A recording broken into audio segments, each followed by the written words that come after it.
You ask Tiger to solve. This deals with linear equations with one unknown. The final result is x equals 16. Let's solve it step by step.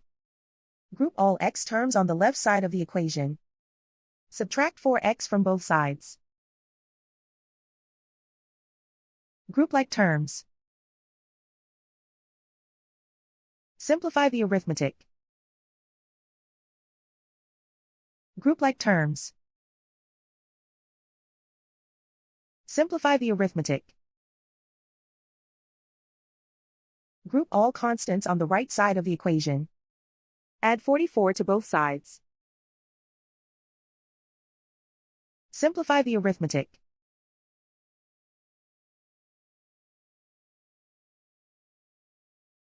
Isolate the x.